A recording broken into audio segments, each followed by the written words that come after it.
is Danny Flexon here for Seconds Out. Delighted to be joined once again by Tommy Fletcher. Tommy, what brings you to the York Hall tonight?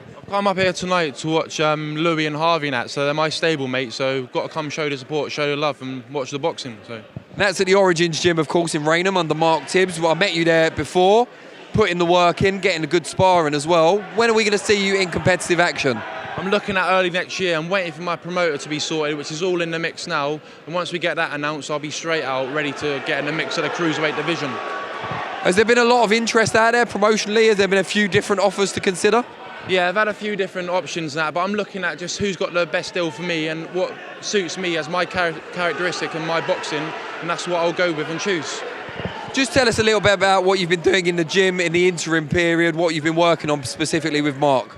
I've just been looking at slowing things down, getting the pro style, and just I've been building up from light heavy to cruiserweight, so I'm getting there now, getting the kilos on, got to eat a bit more, so yeah, I'm getting there, so just been sparring, training, pads, all that, so yeah.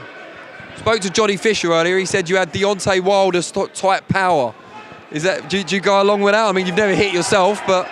Well, that's a big name to live up to, so I've got to, hopefully I'll show on the night what people can see, and then people see how they can relate to it, so hopefully. While you're kind of filling in your education in the gym, who have you been sparring, who have you been fortunate enough to move around with? I've been doing a lot of work with Johnny Fisher. John Edge is obviously their stablemates, and we've been having sparring come in, all sorts of good people, just mixing it with everyone and anyone really who I can. And how have you found it in terms of the transition? I know it's not a proper fight just yet, but in terms of the amateur style, moving into what you're doing now with pros moving around in the gym, I'm sure you work with pros as an amateur as well. Well, yeah, I can get in the pros, I can get in there and get behind the jab for 4 or 5 rounds. Instead of in the amateurs, it's all go, go, go, innit? So pros a bit slow, I can slow things down, then look at landing a big shot instead of rushing, trying to get a points decision or stopping and rushing it. I can proper slow things down, and yeah, just working like that really. And is it going to be cruiserweight when you officially turn over? Yeah, I was doing light heavy, but I'm now building up. Obviously, like I say, I'm eating more, and I feel like it suits me better because I ain't cutting weight. I hated it, honestly. I hated it in the amateurs, cutting weight. Oh, it was a killer. But now I feel strong. Do you know what I mean? I'm in there with Mark, Jimmy, and that, smashing it. I'm doing a lot of S&C now with Sonny Cannon. He's a very good strength and conditioner. Yeah, he's very good. So I'm building strong, training hard. So I should be well up there. What do you miss the most when you're dieting? What's kind of your guilty pleasure? Oh, I don't know.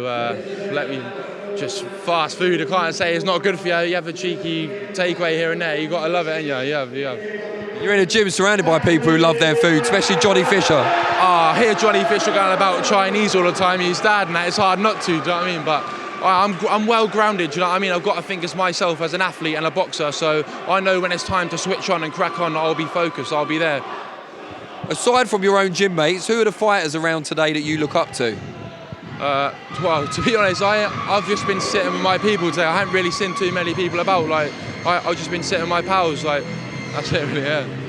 What did you make of the news that Canelo, who's obviously the pound-for-pound best at the moment, is going to be moving up to cruiserweight for his next fight? Yeah, I saw a bit about that on Instagram, but I can't see Canelo sticking around at cruiserweight too long. I think if all goes well, which I do think he'll beat him, if not stop him, I think he'll vacate and that'll be that. But I do fancy him in some of the cruiserweight fights. I do fancy him. I think Canelo's like, I don't think he's beatable at the minute. Obviously, heavyweight might be a different story, but I'm not too sure. I do believe that he beats, I can't remember his name. What's his name?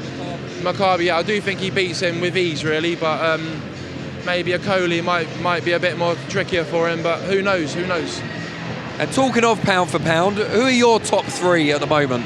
Oh, I reckon Canelo #1, Alexander Usyk, and Terence Crawford third. Yeah. It's a strong list, strong list.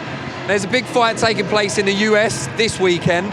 Teofimo Lopez defending against George Kambosos Jr. Who do you like in that one? To be honest with you, I ain't actually seen too much on it. I hadn't watched too much of the coverage, like the build-up, so I wouldn't really comment on it. I ain't really seen too much of it. Just before we let you go, tell us a little bit about your life outside of the gym. So who do you live with? What do you do? What sort of things do you get up to? I live with my mum and dad at the minute. I'm only 19 years old, so I'm doing a bit of my work with my daddy's business, new lawns, astroturf, turf, all that sort. And then potentially I look at moving down to Rainham with close to the gym in Essex and that, and then proper focusing on my training 5 days a week, smashing it. Great stuff. Now, before I do let you go, just tell the people out there how they can find you on social media so they can keep up with what you're doing. My Instagram's Tommy.Fletcher7 and my Twitter is Tommy Fletcher0. Brilliant. Really appreciate your time. Look forward to seeing the debut.